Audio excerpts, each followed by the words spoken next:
Fala pessoal, sou o Vitor Esprega, eu tô aqui com o Lucas Scudeler, que é professor de relacionamentos, e com o mestre Flávio Bering, que já tem 76 anos de tatame, né, mestre? Exatamente. Muito bom. Hoje a gente está estreando um novo podcast que é chamado o podcast Os Patriarcas. E a intenção desse podcast é também mostrar para vocês como que é o caminho de um homem que está buscando autodomínio e até chegar num título, né? Numa posição de patriarca, que é um homem que tem uma altíssima maturidade. Então, como todos os nossos podcasts, Código do Matrimônio, o ReactCast que eu apresento junto com o Lucas, a gente sempre fala sobre relacionamentos e sobre maturidade física, emocional, mental e espiritual. Esse podcast não é diferente, mas não é exclusivo para os homens, tá? Então, se você é mulher e está assistindo esse podcast, assiste, porque você vai entender como que funciona a mente e o mundo dos homens, que é completamente diferente das mulheres. Isso vai ajudar nos seus relacionamentos e na sua maturidade também. Muito bom. Vamos direto aqui para as perguntas. Bora. Vamos lá, vou já começar tava rolando um mestre bate-papo intenso aqui. E aí eu perguntei pro pessoal da produção se a gente tava gravando e o pessoal falou infelizmente que não. Vamos ver se a gente consegue reproduzir alguma das coisas que a gente falou antes. Vamos apresentar rapidinho os dois, porque eu acho que isso vai trazer um pouco mais de consciência pro público que tá assistindo. Lucas, se apresenta rapidamente aí pra gente. Bom, eu sou o Lucas Scudeler, acho que a maioria de vocês da audiência me conhece já, sou teólogo, filósofo, psicanalista, sou marido da Luciana e pai da Mari, minha queridinha amada, e uma grande honra estar aqui com o mestre Flávio Bering. Eu recebi com muita alegria a sua mensagem para a gente fazer esse bate-papo aqui, agora está sendo realizado, finalmente. Que ótimo, estou feliz da vida. Muito feliz bom. da vida. Mestre, por favor, se apresenta também, uma história curta, né, de vida. Curta vida, exatamente. Então, vamos lá, eu acho que o aspecto primordial, né? Flávio Bering, o nome completo é Flávio Schmidt Bering, vem de descendência alemã, mas enfim, 86 anos de idade, 76 de jiu-jitsu, mas uma vida pontilhada por uma série de outras realizações, porque eu me especializei em marketing e durante quase toda a minha vida eu fui consultor de marketing e o jiu-jitsu eu praticava e ensinava por diletantismo, é um prazer. Mero prazer. Excelente. Até o dia em que, por imposições, eu acabei me transformando em professor de jiu-jitsu full-time. E deu certo. E é bom, eu gosto demais, me sinto feliz, porque, principalmente, a questão de transmitir conhecimentos, fazer com que as pessoas evoluam e encontrem seus caminhos. Sim. Quer dizer, muito mais, porque jiu-jitsu, sobre todos os aspectos, é comportamento. Seja ele na parte esportiva, ou seja ele na parte real, que tange a parte de autodefesa. Então, este sou eu. Toda a minha formação foi na área de marketing. Estudei um pouco de psicologia, porque eu achei fundamental, já Excelente. que eu vou lidar com gente a vida inteira, seja ele no marketing ou no... E é muito congruente com o jiu-jitsu, né? Certeza, absoluto. Foi o que me fez apaixonar pelo jiu-jitsu, foi essa similaridade muito grande com os mundos metafísicos subjetivos da psicologia, da filosofia e da teologia, quando eu via golpes que representavam alguns conceitos psicológicos que eram fascinantes. Exatamente, exatamente. E é uma coisa curiosa, porque você neutralizar uma pessoa, né? O que representa isso do ponto de vista psicológico? Exatamente. Quer dizer, que capacidade você tem para ser capaz de Neutralizar dessa alguém. ação? Então, esse aspecto, para mim, é fundamental e é aquilo que me apaixona, que me fascina. E muitas vezes, quando dou curso ou seminários, hoje em dia eu só dou curso, eu não tenho academia, mas eu só dou curso, seminários, viajo o mundo inteiro e tal. E o que é curioso é exatamente a percepção das pessoas. É curioso que elas, por exemplo, em vários lugares do mundo em que eu vou dar um curso, dar um seminário, e as pessoas, não dá para conversar um pouco com a gente? Quer dizer, é o conteúdo né, filosófico e por que trás. atinge as pessoas, exatamente, porque o jiu-jitsu é uma demonstração já, é o melhor, é a etapa final desse processo. Sim. todo. A técnica operacional, né? Mas exatamente. tem um contexto filosófico, ético por trás. Exatamente. Você diria, desculpa até te interromper, eu que ia fazer perguntas.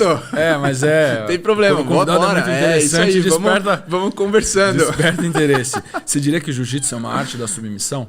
Com certeza. É? Porque eu falei, essa foi uma interpretação minha como filósofo, e teve um monte de gente lá, uns faixas pretas também, que vieram falar assim, esse negócio de arte da submissão e não sei o que lá, e começou a meter o pau e começou a dar hate. Só que até o termo técnico que é usado até em competição, né? Mas, Lucas, o que seria uma arte marcial se não houvesse submissão? Exatamente o meu pensamento. Então, toda arte marcial tem que ter um final, seja ele qual for. E esse final sempre é subjugar o seu oponente. Seja ela, eu estou falando da arte marcial. E quando você faz pelo lado esportivo também, você está disputando com o outro, subjugá-lo a ponto de você vencer aquele combate. Então, a submissão, com certeza. Sabe? Submissão e subjugar. Estou muito expurgado, tá, então. Agora vai ser reaceito a comunidade do jiu-jitsu. Ratificou a minha explicação anterior. Muito bom, mestre Flávio. E assim, eu acho que a nossa conversa de hoje vai principalmente trabalhar essa parte da mentalidade, que é algo muito presente no jiu-jitsu, né? Então, desde a estratégia presente no jiu-jitsu, que a cada golpe, a cada escape que você tem ali, no rola, é uma estratégia rápida, é chamado até de xadrez muitas vezes, né? O jiu-jitsu é um xadrez, só que diferente do xadrez, você tem tempo para pensar. No jiu-jitsu, às vezes, você não tem, né? Tem que ser muito rápido, intuitivo, né? E essa parte da mentalidade, mestre, conta pra gente um pouco da sua história, como que você começou o jiu-jitsu, como que foi a sua jornada e como que foi trabalhar a sua mente durante o processo, né? A gente conversou um pouco lá fora, você falou pra gente que às vezes você até acabou se maltratando mais do que os outros te maltratando, né? Então, você enxerga isso como uma forma de blindagem mental, de fortalecimento mental também? Com certeza, com certeza. Mas eu até vou aproveitar aqui a consulta com o doutor, né? O fato é o seguinte... É um doutor e um mestre. Doutor e mestre. Olha, eu comecei o jiu-jitsu aos 10 anos de idade, fui levado pelo meu pai, era um menino que sofria de asma, tinha terror de qualquer contato físico ou confronto físico. Então, quando eu fui ao Hélio Gracie, meu pai me levou, eu não sabia do que se tratava, e o Hélio me fez uma coisa, me passa a sua perna aqui ao redor da minha, me empurra agora que eu... E ele caiu. Ele foi seu sensei a jornada toda? Não, só nesse princípio. No princípio. Aí o que ocorreu é que, para mim, eu digo, não, como é que eu sou capaz de fazer um negócio desse? Quer dizer, era quebra de paradigma ali. Exatamente. E era muito mais na cabeça do Hélio, que era um sujeito de enorme sensibilidade, é o seguinte, se esse menino sofre desses problemas, e para eles isso representa um bloqueio, vamos começar a quebrar o primeiro aspecto, que é o aspecto físico, porque ele não acredita nele, ele não acredita na sua capacidade física. E ao derrubá-lo, eu disse, puxa, um negócio incrível. Mas imediatamente eu tive um acesso de asma, talvez pela emoção, talvez, enfim. Então, dali para diante, passei 3 anos intermitentes. Eu ia, não sabe, às vezes não tinha vontade de ir, às vezes estava com crise de asma e tal. Quando eles inauguraram, a família Gracie inaugurou uma grande academia no Rio de Janeiro, o Hélio resolveu me buscar na escola. Eu já havia sofrido um bullying violento na escola, o que me traumatizou barbaramente. Quer dizer, eu tinha 13 anos e era um amigo meu, me surpreendeu com um tapa no rosto e tal, e aquilo eu não tive reação. Não teria tido a reação, conscientemente não teria tido a reação, apesar de conhecer algumas técnicas de autodefesa. Mas, enfim, porque a minha inibição era total. Meus bloqueios eram enormes. E o que ocorreu foi que o Hélio foi buscar na escola e me levou para a academia nova, que tinha sido recém-inaugurada, e me apresentou a um jovem que tinha 17 anos, eu 13, ele 17, e que passou a ser o meu professor, João Alberto Barreto, uma figura fantástica. E eu me identifiquei muito, porque o Hélio tinha 34 quando eu comecei com ele. O João Alberto tinha 17 e eu tinha 13. Então, era ali, nós eram 2 garotos. Perfeito. E o João Alberto já era um atleta, já era uma pessoa, uma performance fantástica e tal.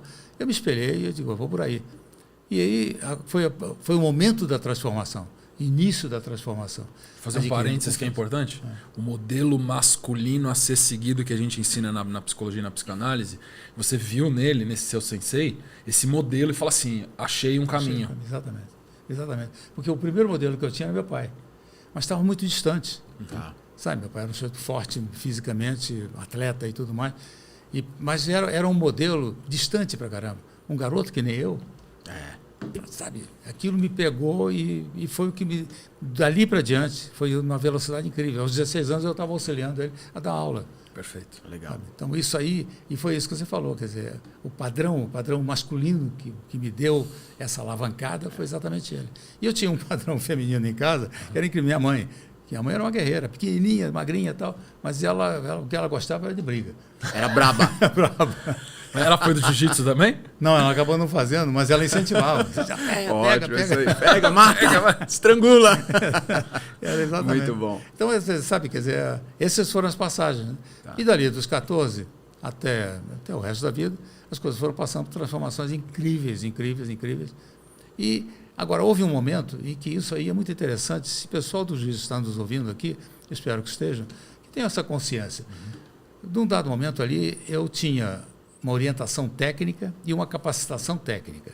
Tá? Apesar do Hélio Gracie ser um líder e uma pessoa mentalmente bem preparado para orientar os seus pupilos, havia um aspecto seguinte: na hora em que eu comprovei a mim mesmo em que eu era capaz, velho, eu aceitava tudo.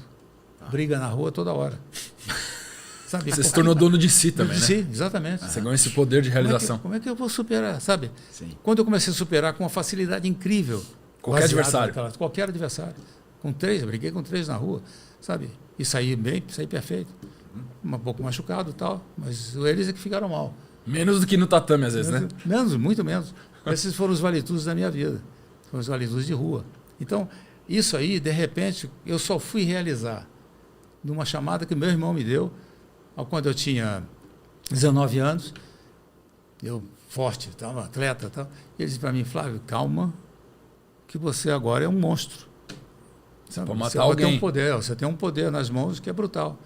E, sabe, deu aquela centelha e eu passei a realizar. Mas ainda assim, como eu sou carioca, né?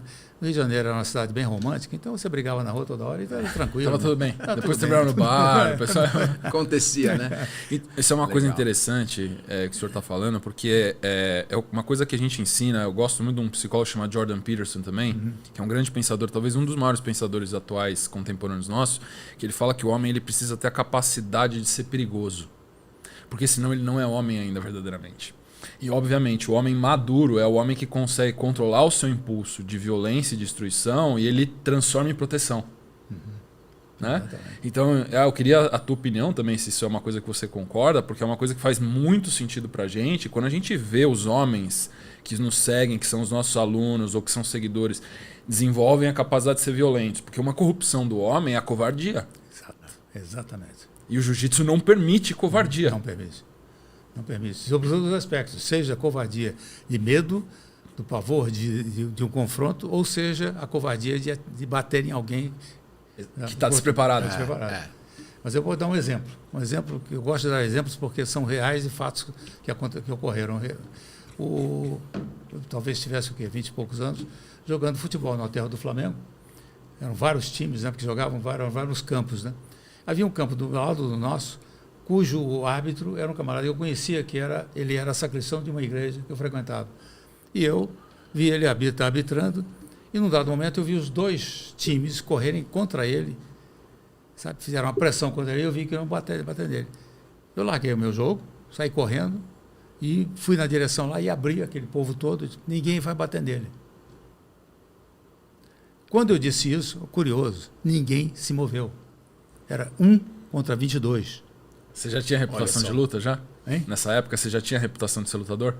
Tinha já alguma. Não de lutador, era de brigador. De brigador. Brigador de rua. Brigador de rua.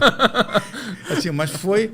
E o curioso é que um deles disse assim, não mexe com ele não, porque ele é da Federal.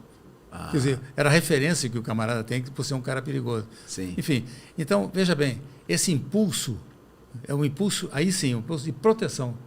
De uma pessoa indefesa. Perfeito. Quer dizer, isso para mim... Até dá, talvez, de uma injustiça, né? Porque total teoricamente injustiça. ele teria que ser uma autoridade dentro do campo. Exatamente.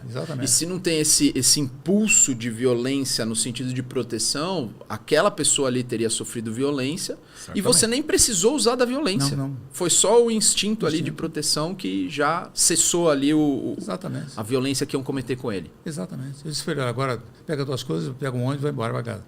Ele foi, o pessoal ficou olhando para mim e disse, vocês vão jogar sem árbitro mesmo. Vocês não sabem respeitar o árbitro. E depois foi lá para o meu campo e continuei jogando. Muito bom. Muito bom, excelente. Quer dizer, isso aí está dentro exatamente desse enfoque que vocês, inclusive, dão aqui. Sabe, quer dizer, no processo meu de evolução como pessoa e como homem, quer Quer dizer, no momento eu comecei a me entender e a minha capacitação, não só física, como até mental e moral. Porque eu fazia isso dentro de um padrão moral. Que não era uma demonstração de força ou de poder. Era exatamente o seguinte. Era o certo, o justo e o bom que você tinha que fazer naquele momento. Exatamente. E eu exacerbei isso de tal maneira que a minha vida foi traçada em cima do padrão de caráter, dignidade, honestidade, porque não abro mão disso. Eu não convivo com uma pessoa que não tem esse padrão de Integridade. Muito bom. Então, isso para mim é fatal. E essa história que você trouxe, professor, é uma coisa que a gente traz muito no nosso conteúdo, que é o homem que ele tem esse medo, né, do embate, do combate, da iniciativa.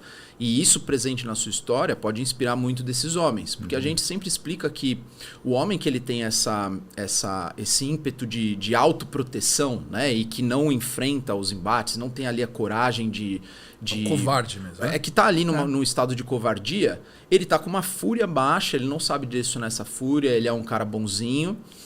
E aí, de repente, ele começa, às vezes, no jiu-jitsu, como você começou, e ele começa a ter um certo descontrole da fúria e ficar meio que briguento, né?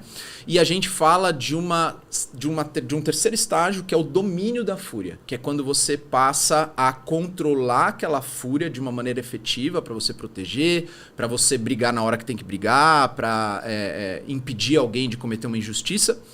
E você também traz algo que eu acredito ser similar, que é a mentalidade faixa preta.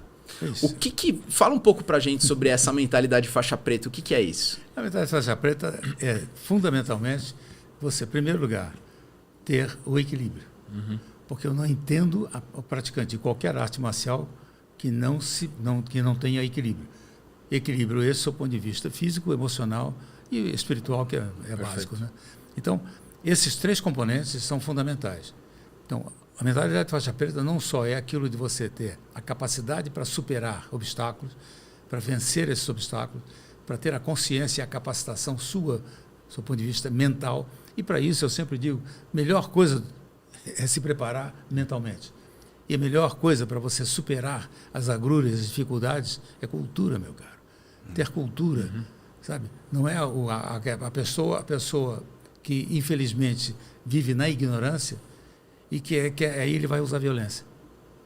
Que é a única ferramenta que ele vê disponível. Exatamente.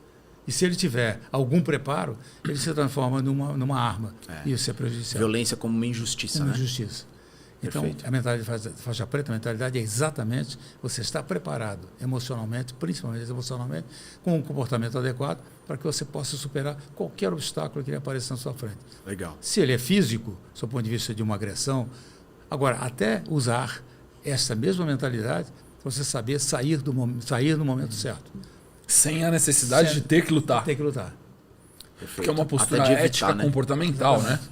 Exatamente. É uma postura de vida, é um estilo de vida, é uma postura como ser humano, e a técnica da luta, da arte marcial, ela vem como um a mais se for necessário. Exatamente. Tá. Mas é um complemento. É o complemento do sistema de valores. Exatamente. Eu tenho um episódio que aconteceu comigo, que é curioso, eu estava dirigindo, né, aqui em São Paulo, com esse trânsito maluco e tal, e um cara começou a forçar um pouco para cima de mim. Eu abri o vidro e comecei a dizer, papai, sabe? O cara abriu o vidro do lado do carona e disse para mim, velho, vai para casa fazer crochê. Eu parei e pensei de estar na hora de fazer crochê. Eu fui para casa. Muito bom, Mas não é que esse professor. conselho foi bom? Muito bom, isso é ótimo, porque é um mestre aprendendo com alguém no trânsito. Exatamente. No passado, eu tenho que varia. Pararia o carro e Já ia querer arranjar briga. É verdade. Mas aí foi um conselho fantástico. Tem um professor que eu gosto muito também, um psiquiatra chamado Dr. David Hawkins. É um professor que a gente estuda bastante, uma referência pra gente. Ele fala que a maestria é um estado de aprendizado contínuo. Exatamente. Onde você se torna aluno o tempo todo, independente se o outro do lado sabe que está te ensinando algo, mas você sabe que está aprendendo. Exatamente. Porque você aprende, eu sempre me refiro a isso e enfatizo isso nos meus cursos e seminários, nós somos eternos aprendizes. Quer dizer, nós temos que ter a consciência, mas não é só dizer da boca para fora, que é o que a Maria diz. Eu aprendo. Aprende nada, você não está com... Você está repetindo às vezes os erros? Exatamente. Quer dizer, na medida em que você insiste no erro, alguém já lhe deu, já lhe corrigiu, já. Então, tenta pelo menos corrigir. Mas a mentalidade de faixa preta é exatamente isso.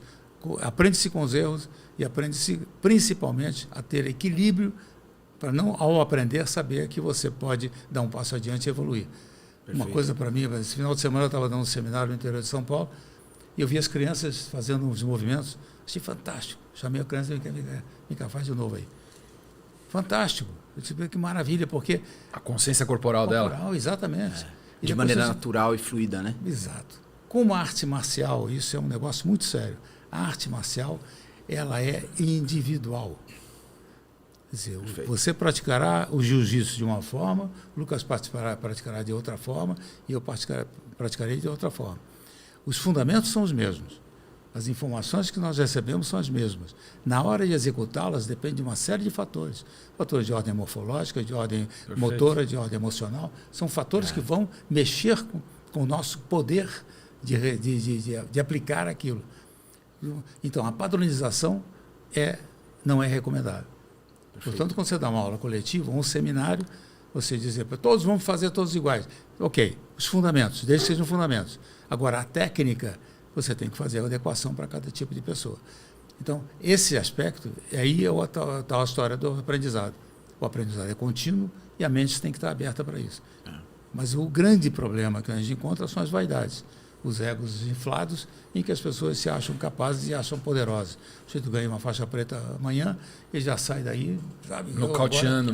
Agora eu sou. Querendo arranjar briga. E depois não é nada. Você está no primeiro passo, você está dando o primeiro passo. Você começou agora o jiu-jitsu. Agora é que você vai começar a vislumbrar alguma coisa, porque você adquiriu maturidade para chegar até lá.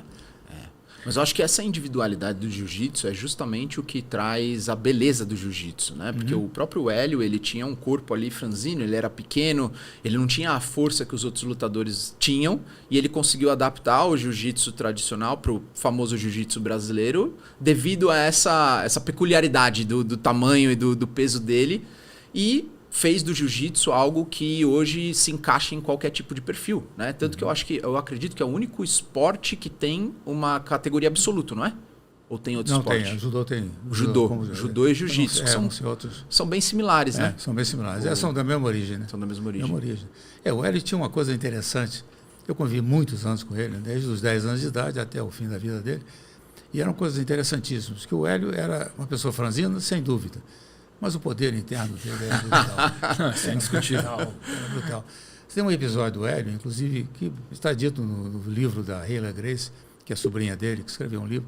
Foi um episódio que ocorreu. Porque o Carlos, que era o mentor da família, o Carlos era um cara altamente espiritualizado e tinha uma percepção das relações entre pessoas bem diferenciada de quase todas as pessoas da época, né?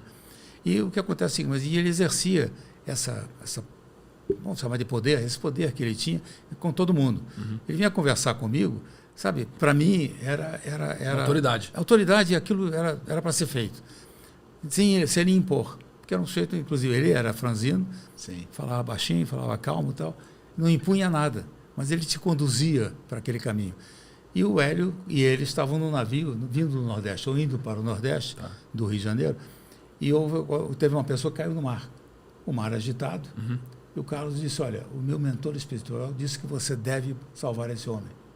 O Hélio pulou do navio, no meio do oceano, do nada. Aí desceram os escaleras e tudo mais, e o Hélio salvou o camarada. Olha só. Quer dizer, agora, este impulso, quer dizer, o Hélio tinha dentro dele uma coisa que me impressionava, porque era permanente. Ele, sabe, eu me lembro do Hélio, mas bem velhinho, dizer o seguinte, você quer testar, eu faço com você. Qualquer um. Sabe, uma coisa assombrosa. Eu hoje, na minha idade, sabe, eu pensaria 3 vezes de propor isso a alguma pessoa. Porque as minhas limitações hoje não me autorizam. Sim. Mas ele era um valente permanente. Uma convicção. Convicção absoluta. Para mim, o retrato do jiu-jitsu mundial é o Hélio Gracie. Por esta convicção. É verdade. Então, você vê essa questão. E ele era um camarada de uma capacidade de transmitir conhecimentos de uma forma tão profunda e tão precisa. Um grande professor. Grande. Qualquer pessoa que chegasse na mão dele aplicaria aquilo com facilidade. Então, veja bem, isto, infelizmente, no processo, nós estávamos conversando lá fora, no processo atual, isso está sendo apagado. Porque o que se fez? transformou o jiu-jitsu como as artes marciais que hoje estão nas Olimpíadas, como o judô, o taekwondo e outras, o que acontece é o seguinte, virou esporte. E quando você vira esporte, você tira a marcialidade. Então, esse é um aspecto. Então, o que vamos fazer? Continua o esporte é maravilhoso. Isso está beneficiando milhões de pessoas. Maravilha. Mantenhamos isso, mas não podemos esquecer da essência e da origem de tudo aquilo. Qualquer movimento que você faça no esporte, ele tem uma origem. E ele tem uma razão de ser. E essa razão de ser nasceu na autodefesa. Perfeito. Nasceu no poder de você saber superar as dificuldades e conseguir controlar uma ação agressiva, que é a neutralização. Que são 3 etapas. Né? Primeiro você neutraliza, segundo você domina e terceiro você finaliza. Tá. São as 3 etapas básicas de qualquer coisa relacionada ao poder de combate. Poder de combate. Exatamente isso. E Lucas, essa mentalidade faixa preta que o Flávio trouxe aqui pra gente, o que você enxerga ela nos relacionamentos? Como que você enxerga que isso é um benefício para os relacionamentos, principalmente para os homens, né? Que estão pensando em fazer jiu-jitsu ou um esporte, ou não sabem o que vão fazer. O que isso beneficia, não só dentro do tatame, mas fora do tatame também? A similaridade é assombrosamente similar. Então, que nem eu estava falando com o mestre Flávio aqui, na hora que ele estava falando sobre... Vocês estavam falando sobre Teve um sensei, abrindo um outro parênteses, teve um sensei que falou para mim o seguinte: no jiu-jitsu é o golpe que escolhe você, não é você que escolhe o golpe. Né? Que é exatamente um reflexo do que você estava falando, que cada morfologia, cada tipo de corpo, cada velocidade de pensamento e tipo de emoção, você vai ter um jiu-jitsu diferente aplicado, apesar dos princípios serem os mesmos. Né? Então, o golpe escolhe você é uma coisa muito parecida com algo que a gente vê na psicologia, na filosofia, na espiritualidade, na jornada de autoconhecimento, que a pessoa, quando ela vai trilhar uma jornada de autoconhecimento e estudo filosófico, ela não sabe qual é o conceito que catalisa um salto quântico de maturidade. Ela tem que estudar tudo, mas é o conceito que escolhe ela.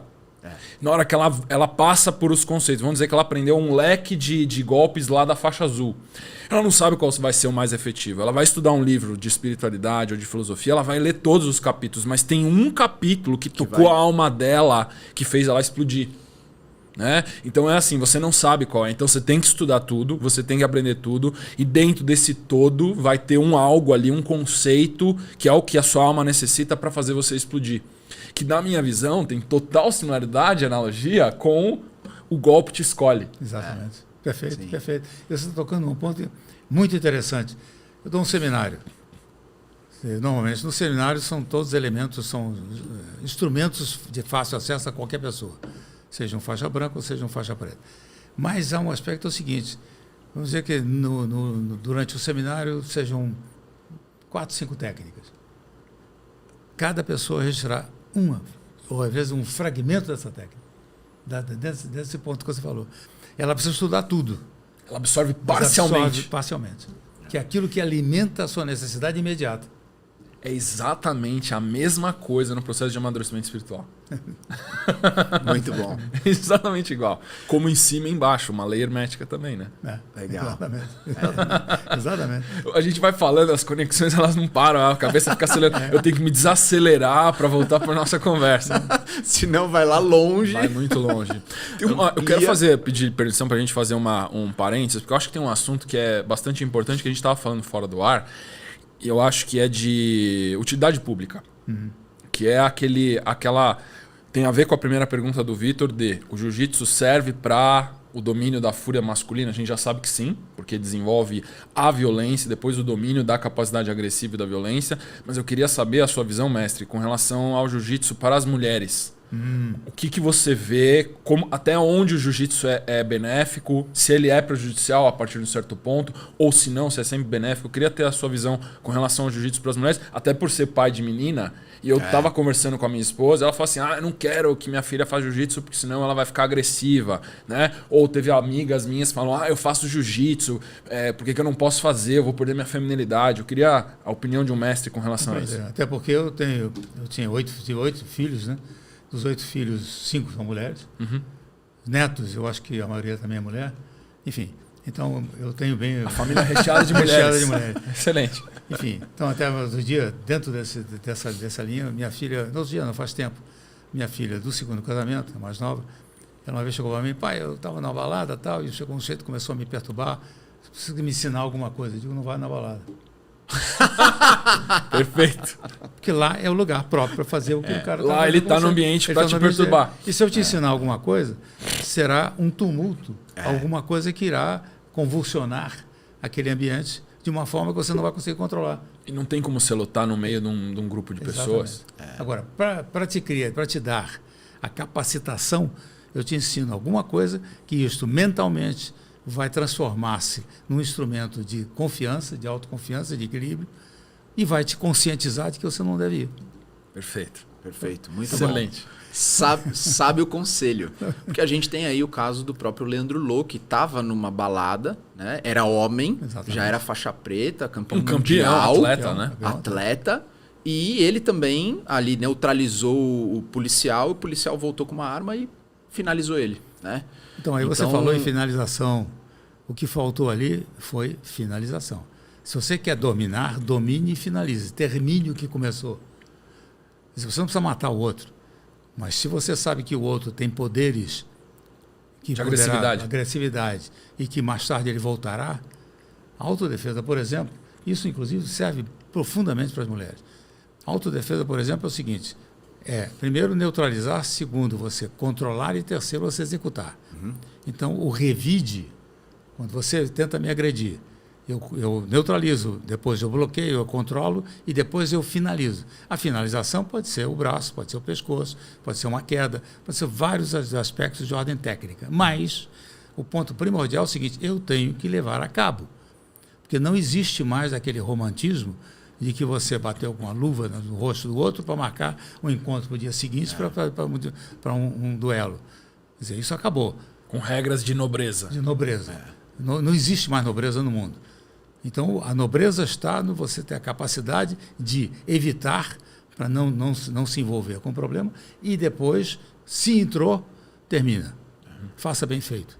E no caso das mulheres especificamente, eu sempre dou uma ênfase no seguinte: a mulher que gosta, que é guerreira, que gosta de competir e tal, entrar no jiu-jitsu voltado para o esporte, excelente, porque é uma forma de extravasar toda essa sua agressividade, essa sua, sabe, que está um pouco contido e tudo mais. Agora, é um esporte, como qualquer esporte de confronto físico, é um esporte que causa transformações sensíveis, não só comportamentais, como emocionais. Isso vai causar transformações. Agora, a mulher, em condições normais, quando digo normais, é aquela que só quer, eu quero aprender alguma coisa para me defender.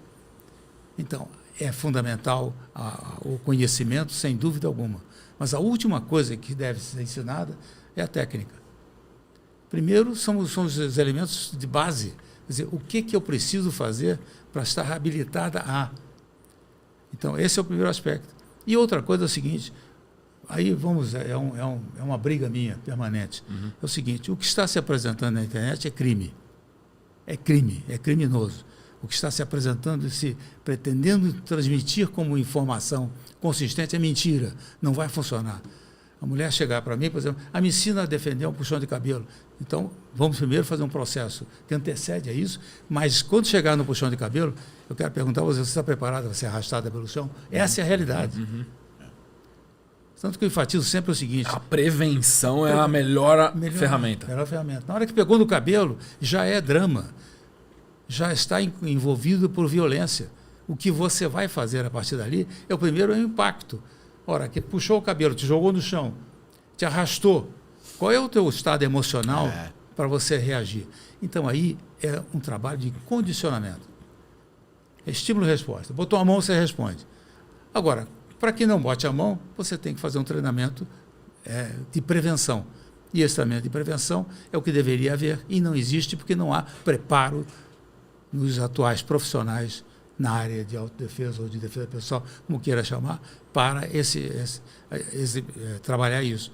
Outro aspecto é o seguinte: eu acho que toda pessoa que ensina defesa pessoal ou autodefesa, o termo que depois eu traduzo isso, mas o fato é o seguinte: tem que haver um conhecimento de ações psicológicas. Quer dizer, eu preciso saber quem é você. Quem é você? Então, essa questão da mulher querer ser empoderada, isso é uma balela, né? Isso é uma conversa. É uma falácia. Eu falo isso para a minha audiência praticamente toda semana. Tem não usem essa palavra empoderada porque isso destrói vocês. Destrói você. Exatamente. Então, o que se vende hoje, quando se ensina o que eles chamam de defesa pessoal, para a mulher, é empoderamento. Pelo amor de Deus, é mentira. Não existe isso, não é esse o caminho.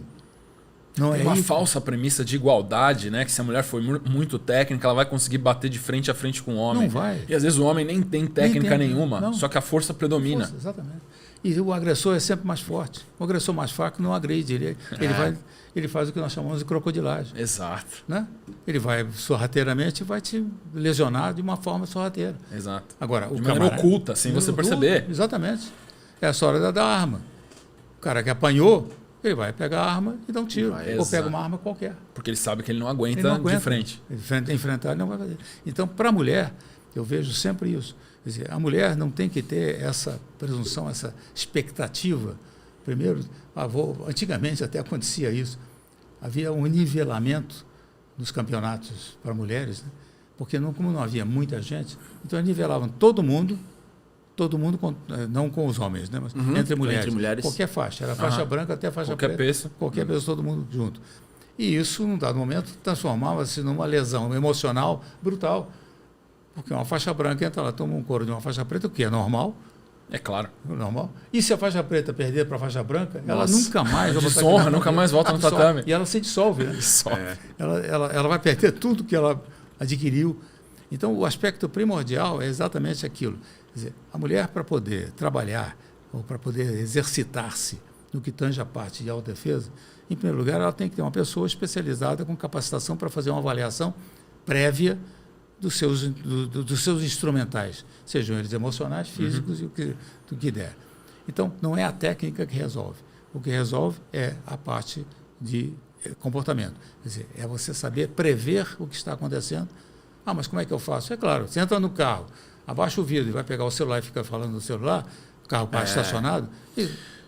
Na sua visão, ensinar para mulheres e para homens é diferente, então, completamente diferente. Perfeito. Completamente, não tem nada a ver uma coisa com a outra. Agora, quando é esportivo, aí junta todo mundo. Ah, sim. Tá. Todo mundo. Eu acho até que o conselho que você deu para sua filha, né? E o caso que a gente falou do Leandro Lô, que infelizmente acabou ensinando para a gente com a própria vida, é a questão que o ambiente, às vezes, a capacidade de discernir e de vigília do ambiente que você está andando é mais importante do que até mesmo a capacidade técnica para autoproteção. Exatamente. É porque o cara que faz a crocodilagem não tem técnica. Não tem técnica. Não tem.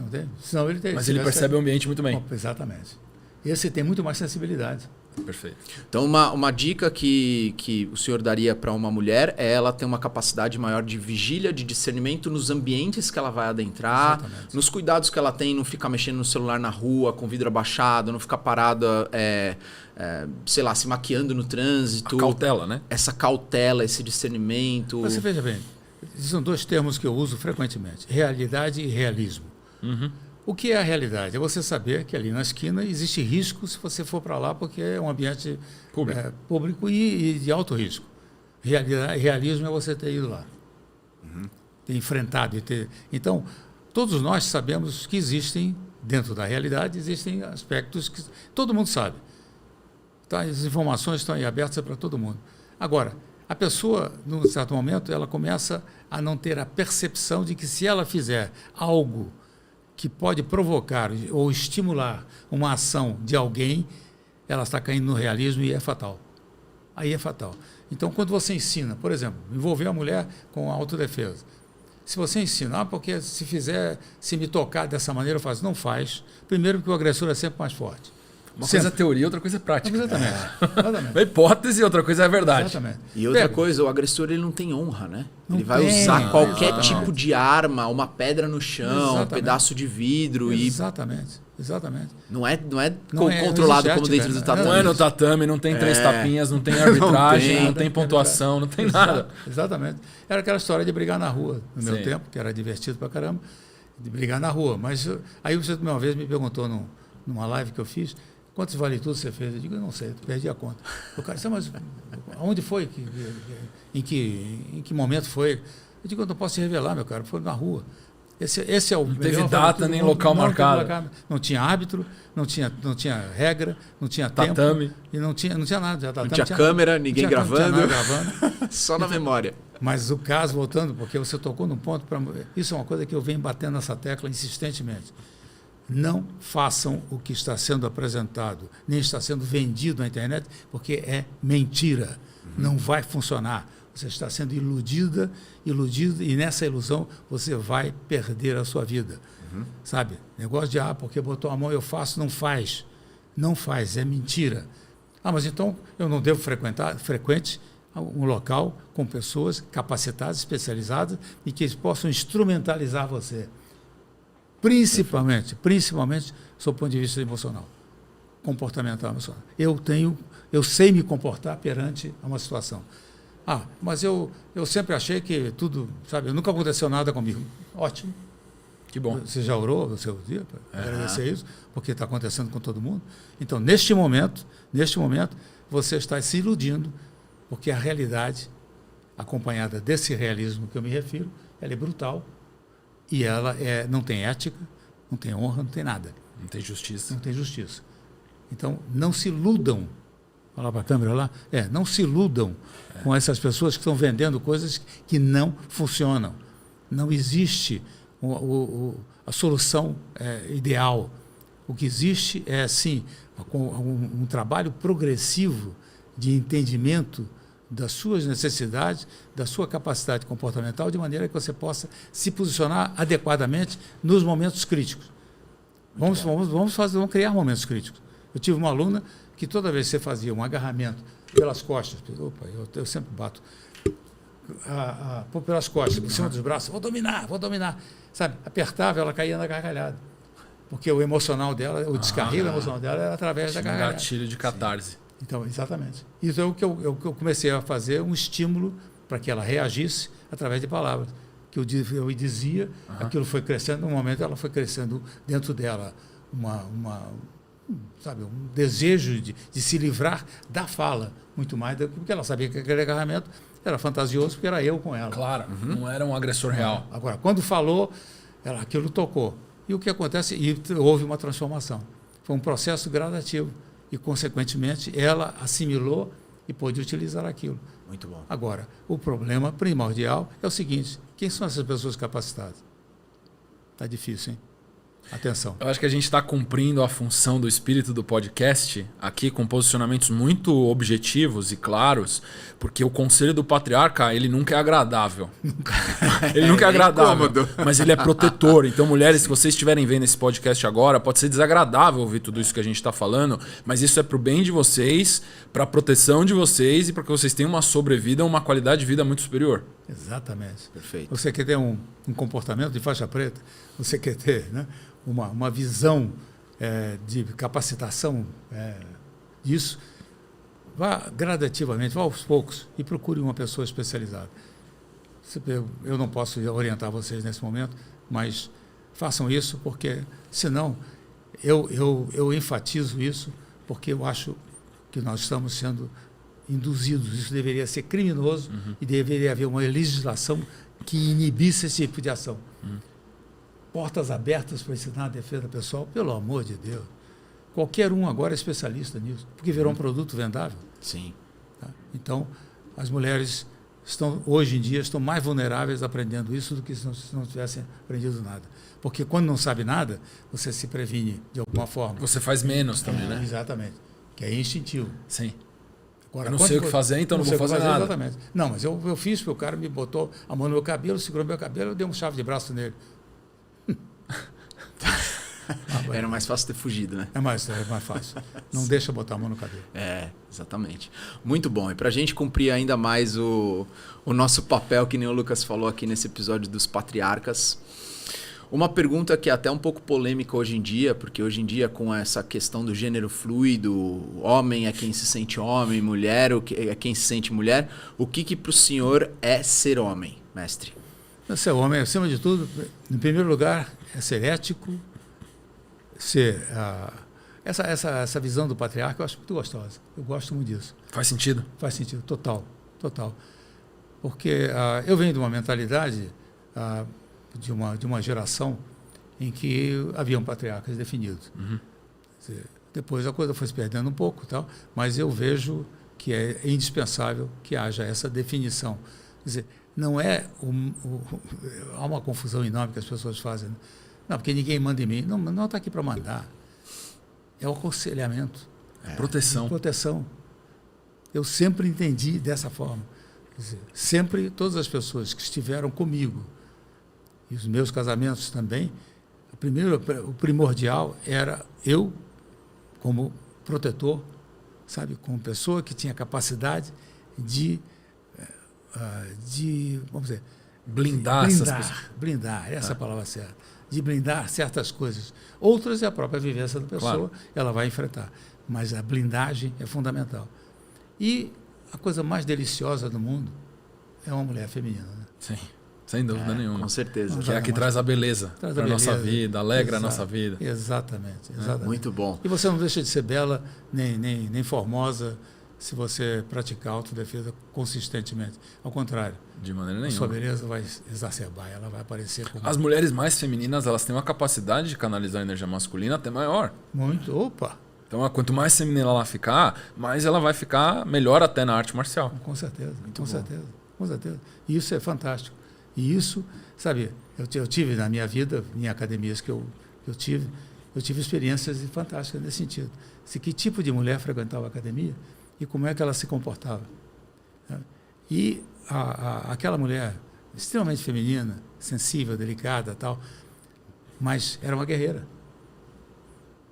Porque não é o fato de ser sensível ou delicado que não lhe permite ser guerreira. Conseguir ativar uma ferocidade. Exatamente.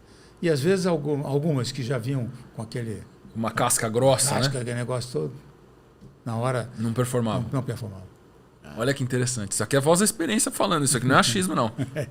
A mulher ela tem que ter um jogo mais fluido, né? Muito. No tatame. Muito. Mais flexível, mais fluido, do que mais robusto, mais rígido, né? Agora, você sabe uma coisa? Eu já arbitrei luta feminina. É pior do que arbitrar masculino. Cara, é uma agressividade. É um negócio impressionante. Impressionante, a agressividade. Sabe, são furiosas. Eu ficava impressionado, porque às vezes eu queria parar, porque eu achava que vai machucar. Vai machucar. Então, já vi casos, não, está tudo bem. Não, está ótimo, está tudo bem, ótimo. Mas é curioso isso. Quer dizer, a transformação da pessoa, né? O inconsciente feminino é masculino, que a gente fala do ânimos. Né? O Jung revelou isso pra gente. Quando a mulher ela tira a camada da repressão da masculinidade, ela solta, vem essa besta selvagem masculina. Exatamente. Foi o que você viu no tatame, foi? Exatamente. E, no entanto, é extremamente feminino e bela. Não é bela fisicamente. Sim. Né? É bela. Metafisicamente. Metafisicamente. Muito bom, mestre. E você sempre fala dos 3 pilares também dentro da mentalidade faixa preta, que é pressão, precisão e postura, certo? Começa com postura. Tá, começa com postura. A postura nada mais é, no caso das técnicas de luta, a preservação física da sua integridade física. Tá? Uma boa postura te poupa um dia estragar sua coluna, estragar seus ombros, joelhos, essa coisa. Então, uma boa postura te permite isso. E outra coisa, na autodefesa, a postura é essencial como instrumento inicial de vamos dizer, intimidação, de impacto e de intimidação. Inibição também, né? Você olha no olho do camarada, ele baixa a crista. Sabe? Então, a não ser que ele esteja possuído, aí é diferente. Você já teve experiência assim? Ele olha no olho, o cara olha no olho, então... E vai para cima. Não, e aí tem que agir rápido. Porque daí é uma besta que está ali, né? É uma besta insensível, né? Insensível. Então, esse é dramático. Agora, então a postura... Muito interessante a escolha de palavras que você faz. Porque elas ressoam de uma maneira muito profunda comigo. E faz muito sentido para mim. Porque é exatamente isso. A pessoa, quando ela está possuída por uma energia psíquica ulterior fora dela, ela fica insensível verdadeiramente. É daí que vem essa força descomunal da pessoa psicótica. Exatamente. A pessoa psicótica, eu já peguei gente drogada, que é um outro Sim. camarada, é insensível. Você pode no momento bater. Você está quebrando o braço do cara, ele continua com você. Então, toda vez que eu falo com as pessoas que querem evoluir, principalmente no caso dos homens, ou para a mulher mesmo, autodefesa, como é que eu defendo se uma pessoa é agressiva e se aproxima? Se você destruir o membro inferior, ela para de se locomover. Ela não se locomove. Então, é a primeira parte. Não adianta bater, torcer, nada disso, chave de punho, nada. Ela continua, tem outra. Continua, ela não sente nada. Né? Bater, então, é perda de sentido. E a melhor forma de todas é o estrangulamento. Bota para dormir. Sempre funciona. Sempre funciona. Bota para dormir, aí depois neutraliza, algema, ou o que seja, ou bota uma marra na corda e deixa até passar a crise. Mas esse é um aspecto. Então, vamos voltar para a postura. A postura na vida é essencial como forma de demonstração comportamental de equilíbrio. Sabe? É ser altivo, mas no ponto de vista não de menosprezo. Sim. Não é um nariz empinado. Soberba, não é soberba. Não é soberba. É o queixo reto, olhar queixo reto, reto, né? olhar E reto. não o nariz empinado, o Não, queixo exatamente. empinado. Retidão. Eu tive uma secretária, há muitos anos isso, na década de 60, uma secretária, quando eu trabalhava na área de marketing, né? E ela dizia, por gentileza, até me bata, mas não me olhe dessa maneira. Que era exatamente o poder do olhar, né? Aham. Que é essa questão da postural. A postura é demolidora. A postura correta, isso é um ensinamento, isso é um treinamento. Tá? Toda vez que eu fiz, por exemplo, combate com alunos ou com pessoas dentro da academia, sabe, a minha postura tem que ser assim. O camarada já fala, vou perder. O cara diz, mas como é que eu vou brigar com você? Ele já começa sabendo que vai perder. Exatamente. Já bate, dá os 3 tapinhas antes do rola começar. E a postura te propicia um outro aspecto, convicção de que você é capaz. Tá. Por exemplo, já tive episódios também de um clima terrível numa reunião enorme dentro de uma organização para a qual eu era diretor. O vice-presidente apavorado, disse, você vai estourar esse negócio todo, isso aqui vai ficar... Eu disse, calma, senta ali, deixa eu por minha conta. Eu comecei a conversar com todo mundo, era uma multidão. Aí, num dado momento, ele disse, como é que você consegue fazer isso e olhar na frente dessas pessoas se nós temos um drama aqui que é insolúvel? Está resolvido, meu caro. Então, é solúvel. Basta você ter essa convicção, essa capacidade. Não é que eu seja melhor do que ninguém, mas a forma de se apresentar... De não desistir. Não desistir, sabe? As Essa pessoas olham para você assim... O senhor considera que veio do Hélio, que você falou mais cedo? Talvez? Possivelmente do Hélio e dos outros professores com quem eu convivi. Meu pai tinha um olhar poderoso, sabe? Então, isso para mim era um negócio marcante para caramba. Quando eu fui, pouco a pouco, isso aconteceu comigo gradativamente. Na hora que eu assumi que eu era capaz de superar aqueles problemas que eu tinha desde a infância, então as coisas mudaram. Então a minha postura mudou. Então, quando eu recomendo a pessoa em que ele faça um trabalho postural, é que esse trabalho terá reflexo na sua vida pessoal, amorosa, seja qual for. Uhum. Com certeza. Muito bom, mestre. Então você não precisa brigar, sabe? Aquele negócio, brigar com a sua mulher. Olha só, né? Aquele olhar que você dá assim como quem diz. Um olhar às vezes fala mais do que 1000 palavras. Mais do que né? 1000 palavras. Então essa é a postura. Perfeito. Essa postura física, ela acaba também trazendo benefício para uma postura psíquica e espiritual certeza, até, né? Exatamente, com certeza. Eu não dissocio, eu sempre falo físico, emocional e espiritual. São os 3 componentes básicos de todo instrumental que você precisa ter para poder dar um passo adiante. Muito bom. O segundo é a precisão. A precisão é tudo aquilo que nós necessitamos para que nós possamos vencer os obstáculos. Eu tenho que ser preciso, cirúrgico, para fazer determinadas coisas na prática do jiu-jitsu. Se você não tiver precisão, você perderá, com certeza, a possibilidade de executar aquilo que você está objetivando. Tanto que no confronto, na autodefesa, existem 2 pontos primordiais, timing e precisão. O meu timing tem que ser tão rápido a ponto de eu não permitir que o outro tenha capacidade de reagir. Porque você tem uma janela de oportunidade sempre, Exatamente. né? Isso é tudo a ver com os negócios também. Porque Também, nos negócios as janelas de oportunidade, elas fecham. Exatamente. Você tem que agir e passar pela janela naquela hora. Esse é o momento, exatamente.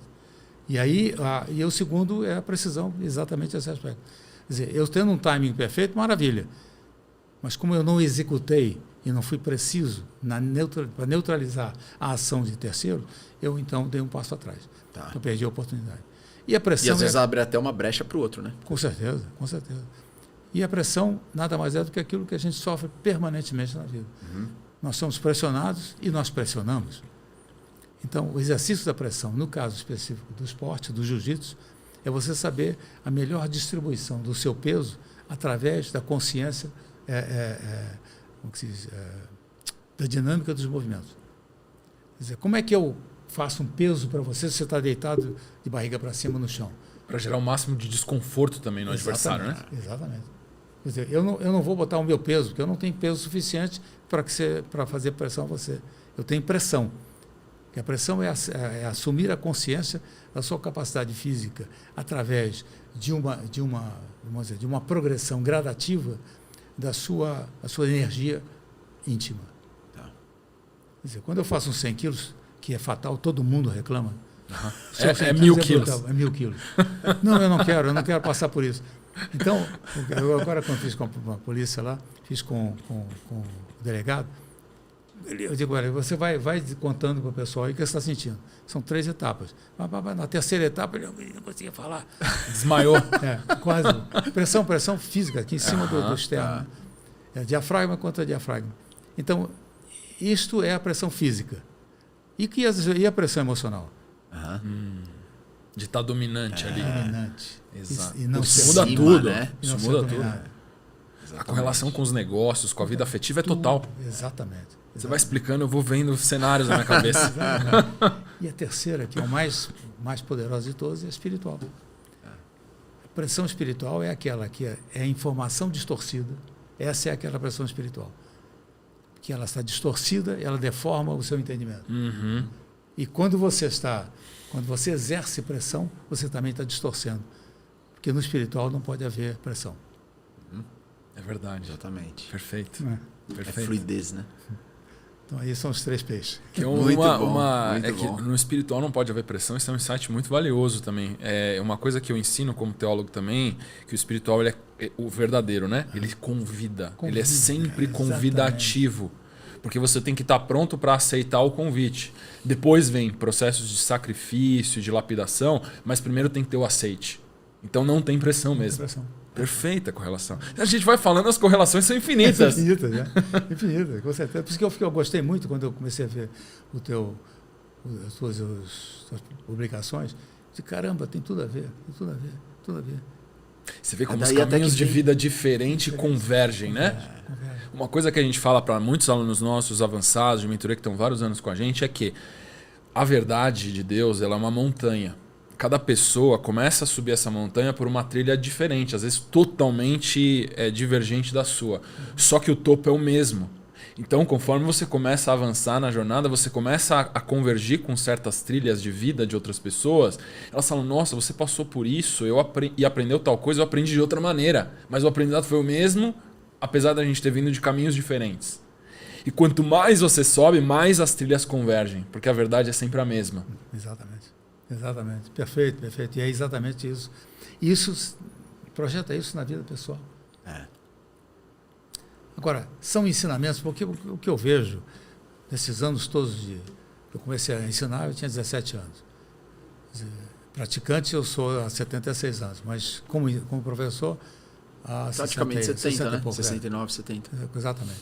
O que ocorreu foi o seguinte, uma coisa que eu entendi é que a questão da evolução pessoal, ela está intimamente ligada, em primeiro lugar, ao seguinte, é que você esteja com a mente aberta, integralmente aberta, para você poder receber os insights, os inputs todos, e a partir dali você conseguir digerir aquilo. Mas digerirá diferente de mim, porque nós somos indivíduos. Caminhos de vida diferentes. Exatamente. Perfeito. Mas a linha mestra é a mesma. Então, a questão da evolução pessoal, e no caso da evolução espiritual, eu vejo assim, eu tive vivências espirituais as mais variadas. Sabe? Mais variadas. Em toda a minha vida, eu questionei todas. Para que eu pudesse, num dado momento, entender qual seria o melhor caminho, no meu entendimento, para mim, para satisfazer as minhas necessidades emocionais e principalmente as espirituais. Tá? Por exemplo, eu passei a fazer, de uns anos para cá, uma meditação. Primeiro eu faço uma oração. É uma oração ecumênica, mas ela deve ter abrangências mais do que simplesmente uma oração católica. Mas depois eu faço um escaneamento sensorial no meu corpo. Tudo positivo. Tá. Checa todas as partes. Todas as partes, mas sempre positivo. Isso demora tempo, né? Depois eu faço, através de mantras, a mentalização positiva de cada um daqueles segmentos que eu tratei. Então, isso é o meu todo dia, toda noite. E sempre as orações estão presentes. Porque a oração é um conforto, né? E é um momento em que você se desprende do terreno, né? do cotidiano, de todo momento. Sai do mundo um pouquinho, né? Exatamente. E aí você tem aqueles insights, né? Aquelas percepções que são maravilhosas. Né? Talvez pela idade, pela maturidade, pela vivência e tudo mais, os meus insights são maravilhosos. E uma coisa, aproveitando, doutor, aqui, uma coisa que é fantástica, que me ocorre há muitos anos já, e cada vez mais acentuada, são as vivências dos sonhos. Elas são todas reais. Todos os sentidos estão apurados. Olfato, tato, tudo expandido. Tudo expandido. Eu sinto. No dia seguinte, eu vivenciei aquilo de tal maneira, como se eu tivesse me desprendido e tivesse ido ao encontro daquele momento. Perfeito. Então, mas isso é reflexo dessa convicção espiritual de que você está bem, de que você está desprendido, você está, sabe? Eu gosto de ensinar, e o Vitor ensina também, o processo do homem, ele começa de maneira externalizada, ele precisa aprender a dominar o mundo, os sentidos, a força física, o ambiente, e eventualmente essa jornada culmina no domínio interior da subjetividade interna. E aí você está narrando todos esses estágios subjetivos, essas experiências espirituais, porque são já experiências muito avançadas dentro da masculinidade. Só que no começo da jornada, o homem ele não pode se perder nesses devaneios, né? Exatamente. Você já tinha um autodomínio quando começou a ter as experiências espirituais. Total. Então, assim, no começo da jornada da masculinidade, você tem que focar no mundo, você tem que focar em dominar seu corpo físico, dominar a energia do dinheiro, dominar as suas energias afetivas e sexuais. Isso que o mestre está narrando é para quando você já está lá perto do topo da montanha e já para fincar a bandeira, entendeu? Aí você se permite fazer esse processo todo, que é diferente do processo feminino, que começa com isso. O processo feminino começa com isso, mas o processo do homem para se transformar num patriarca, ele finaliza nisso. Então é uma jornada igual, só que oposta. São vetores de amadurecimentos opostos. Tá? Mas é muito interessante porque é sempre a mesma jornada, né? Mesma jornada. É sempre a mesma jornada. O domínio da matéria, o domínio afetivo, o domínio intelectual e o domínio espiritual. Até aproveitando, Lucas, a gente falou aqui dos 3 P's do mestre. Existe uma correlação completamente direta ao que a gente ensina aí, principalmente o que você chama de 4 pilares do patriarca. Né? Sim. Explica um pouco pra gente esses 4 pilares que você falou agora de uma maneira mais subjetiva. Sim. Mas o que significa isso realmente no dia a dia? Né? O que é o pilar físico, o afetivo? O que significa cada um desses? A jornada do homem a se transformar num patriarca, ela passa de maneira invariável, obviamente com suas variantes e derivações, por esses 4 paradigmas. Ele tem que dominar o físico, depois ele domina os seus afetos, depois ele domina a sua intelectualidade e razão, depois ele domina o espiritual. O que o mestre estava narrando agora, para mim, é a experiência subjetiva já desse 4º paradigma, né? No refinamento e sofisticação da sua masculinidade, que é o culminar da jornada patriarcal. Né?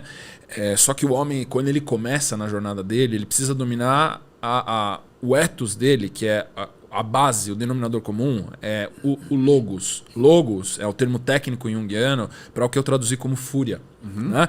Fúria física é força muscular e disciplina do hábito. Legal. O homem, ele começa, o primeiro passo dele, como você falou, eu recebi um bullying, tomei um tapa na cara, fiquei magoado. Você lida com isso, né? Eu tomei bullying também, eu ficava magoado, entendeu?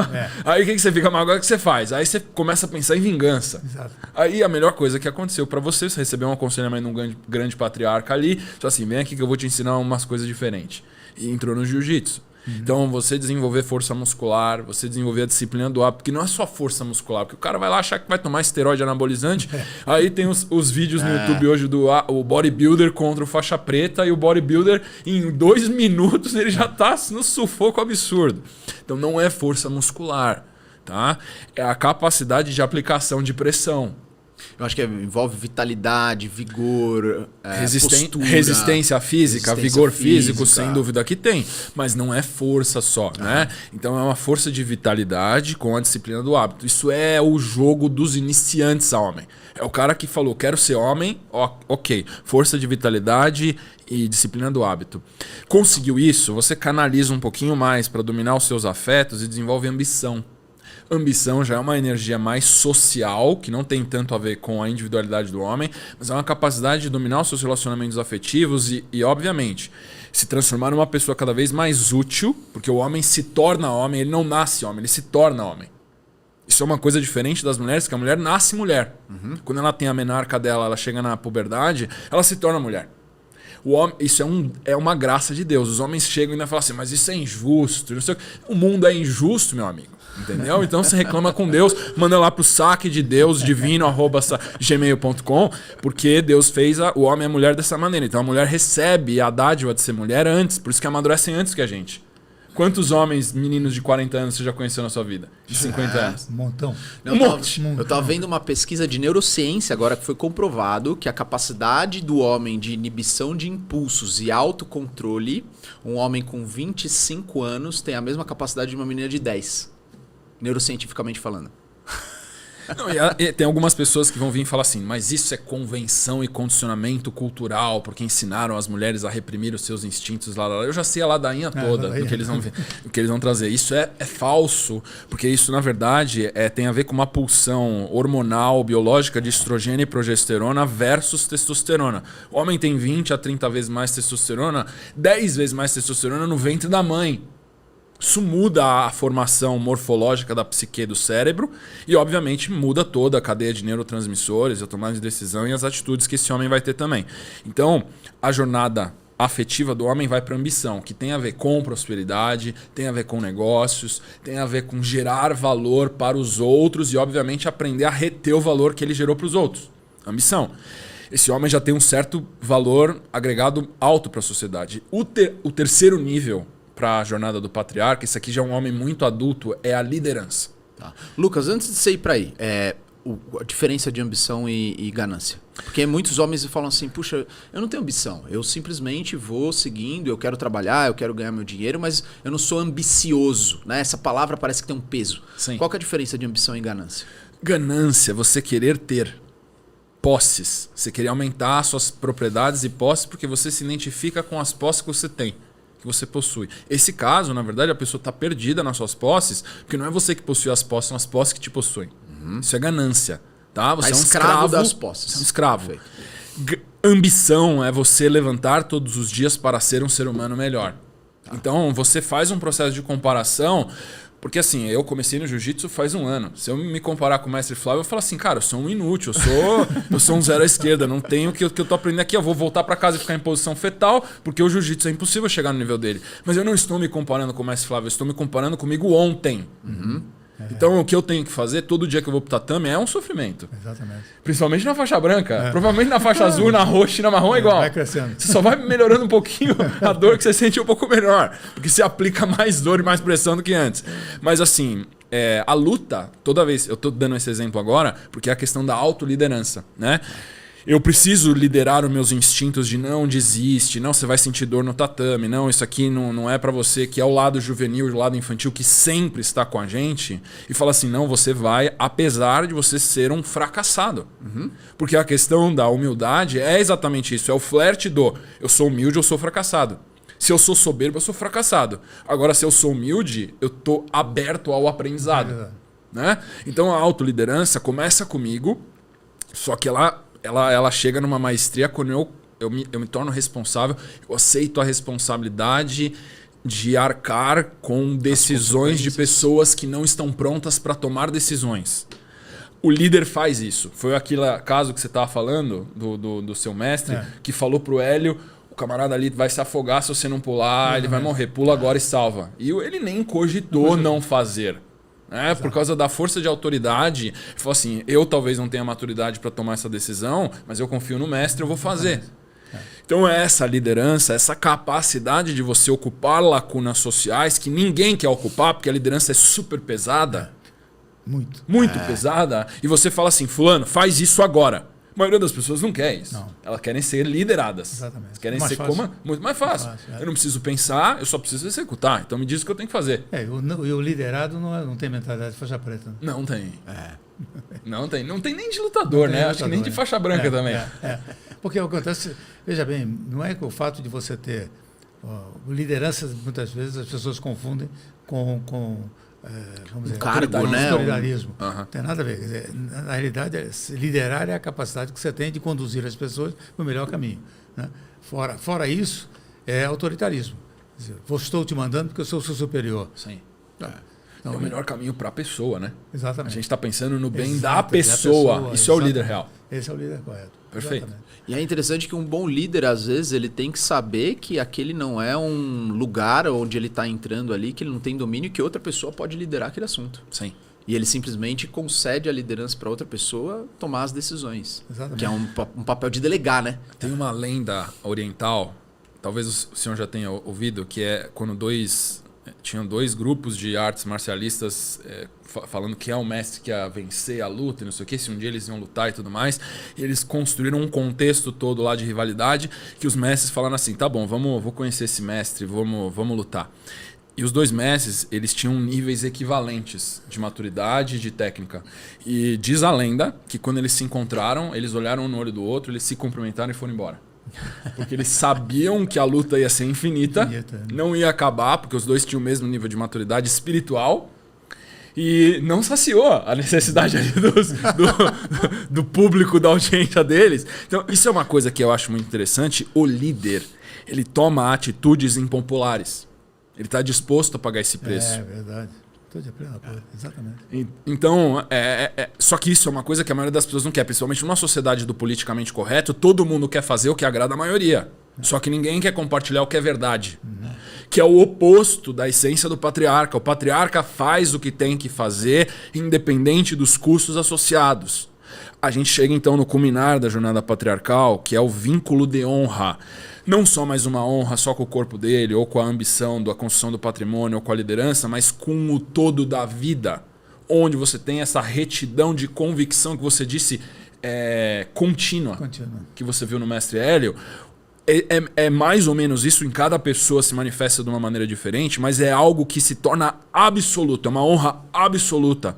Ou seja, eu estou sempre vigiando a minha fala, eu estou sempre vigiando a minha conduta, eu estou sempre vigiando as minhas decisões na liderança, na minha ambição e na minha força física também, porque eu sei o impacto no sistema social que as minhas posturas possuem. Então, viver por honra é viver por um propósito maior, porque eu já não vivo para mim, eu vivo por algo muito maior. Idealmente, a honra do grande patriarca ancião que eu ensino é ele viver uma honra por Deus. É o propósito que Deus incutiu a ele para ele manifestar nesse plano que a gente chama de terra. Só que honra, é viver pela verdade, para a verdade e por verdade. Muito bom, muito bom. Então, ótimo. Honrado. Sem dúvida porque senão não seria convidado aqui para o podcast. Esse é o nosso filtro. Esse é o filtro. Porque é exatamente isso. Esse é o meu padrão, essa é a minha referência. E até fazer um parênteses assim, o pessoal que estiver vendo esse episódio e você quiser sugerir que você seja convidado, não faça isso. Quem quiser sugerir convite, não será convidado. Os convites têm que partir unilateralmente de uma decisão totalmente democrática minha. E ponto final, vai ser dessa maneira. Se você for um grande patriarca, eu vou ficar sabendo que você existe e eventualmente você vai estar aqui. Muito bom. Pra gente fechar então esse episódio dos patriarcas, que é o primeiro episódio desse podcast, e a gente tem a honra de começar ele com você, mestre. Obrigado. O que você considera que foi ou foram as maiores conquistas que o jiu-jitsu te trouxeram para sua vida? Primeiro foi exatamente a superação das minhas dificuldades de convívio até social. Tá. Eu tinha um bloqueio enorme, tinha dificuldade de comunicação e tinha dificuldade de me relacionar com pessoas, porque eu tinha receios. Chamar de medo? Não sei, mas receios com certeza, inúmeros receios. Os receios, fossem eles de ordem física, que para mim eram mais evidentes, mas havia um receio de ordem intelectual. Tá. Sabe? Então, esse receio de ordem intelectual só foi descoberto no momento em que eu comecei a me aprofundar, estudar, me aprofundar, me ilustrar, me credenciar. Quais eram esses receios de ordem intelectual? Justamente o confronto em diálogos. Tá, diálogo. Sabe? Eu tive um professor, foi curiosíssimo esse camarada, eu fui fazer um curso de relações humanas e com extensão em psicologia. E era fundamentalmente no segmento de tratamento de queixa, que para mim era fantástico. porque eu acho que todos nós somos queixosos, então, Sim. pô, né? Então, para mim foi maravilhoso. E aí, o que ocorreu foi o seguinte, esse camarada, num dado momento, sentiu que eu tinha um potencial enorme, mas aquilo estava inibido de alguma maneira. Então ele propôs o seguinte, todos os dias, ao meio-dia, você vem aqui para o meu escritório, eu saía do meu escritório, você vem para o meu escritório, e daqui nós vamos para a minha casa, você vai almoçar na minha casa, todos os dias, de segunda a sexta.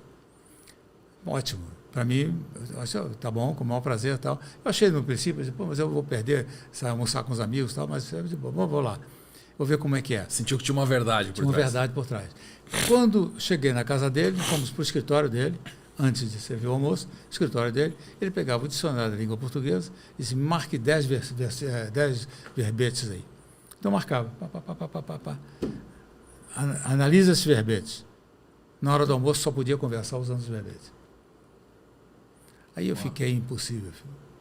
Eu estava com uma linguagem, com um poder de linguagem, e esse foi um despertar.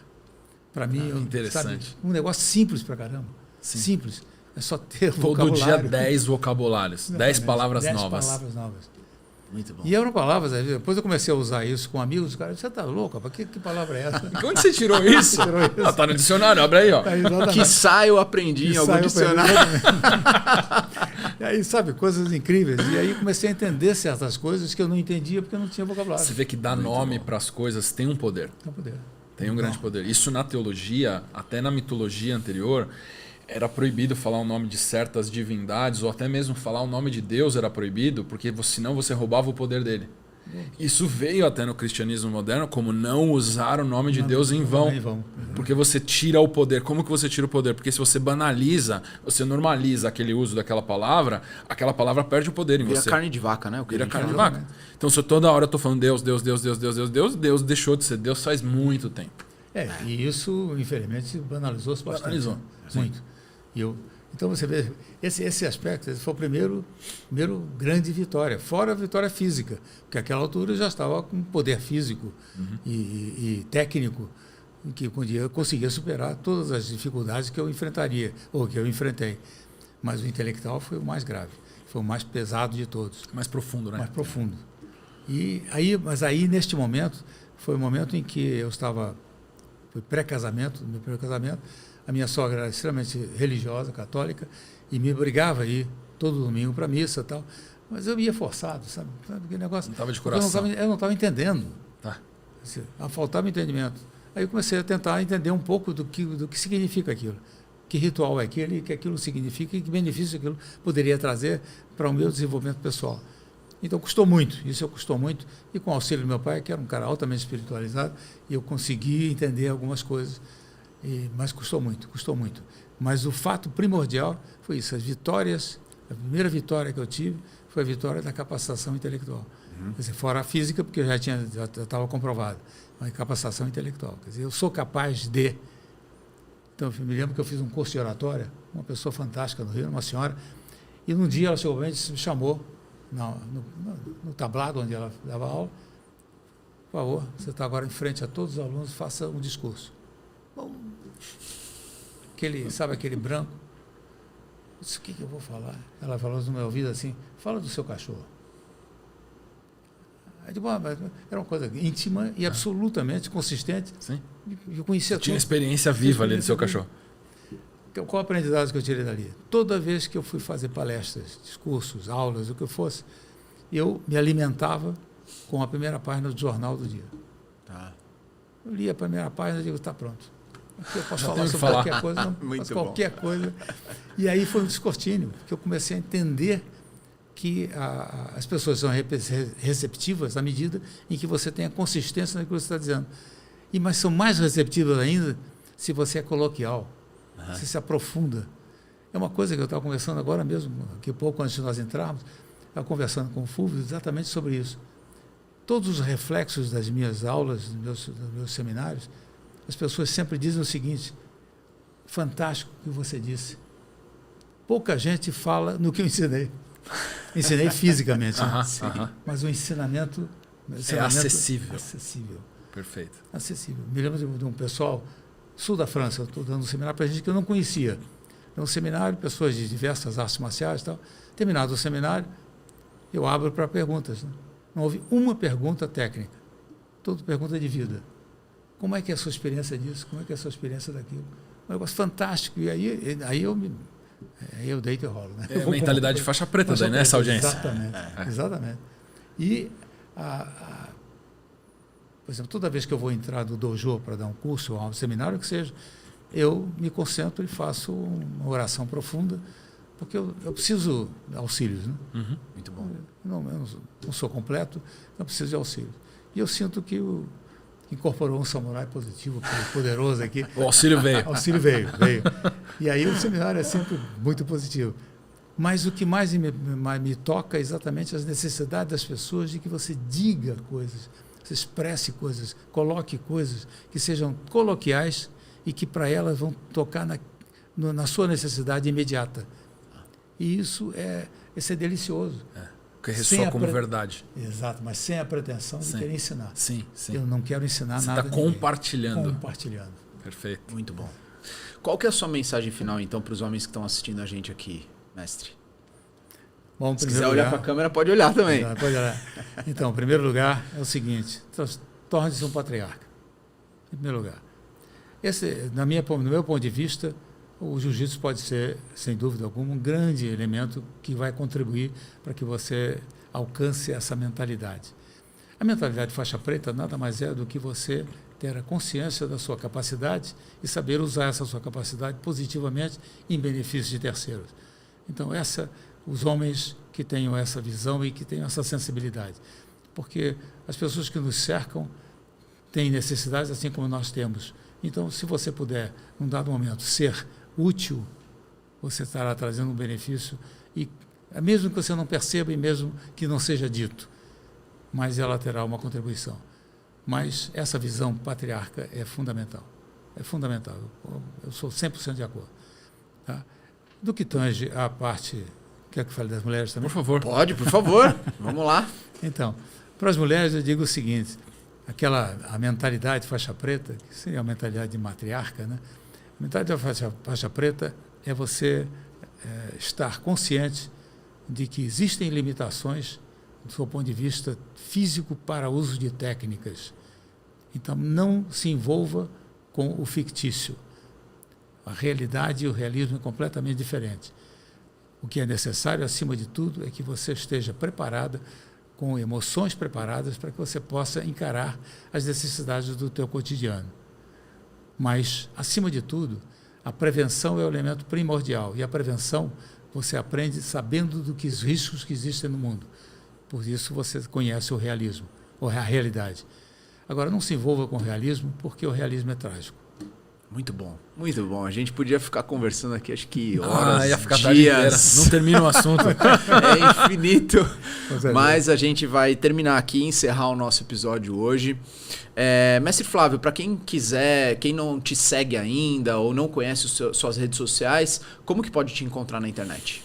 Olha, no Instagram, se eu não me engano, é arroba, né?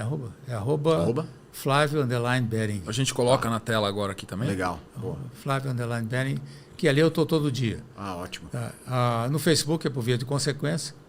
E no WhatsApp não adianta, porque se der, tem 300 mil. Não dá o WhatsApp agora. Eu não aguento depois. Não tem como atender. Mas, e a outra coisa, muita gente pergunta, onde é que eu posso lhe encontrar? Quer dizer, na verdade, é a coisa mais simples do mundo.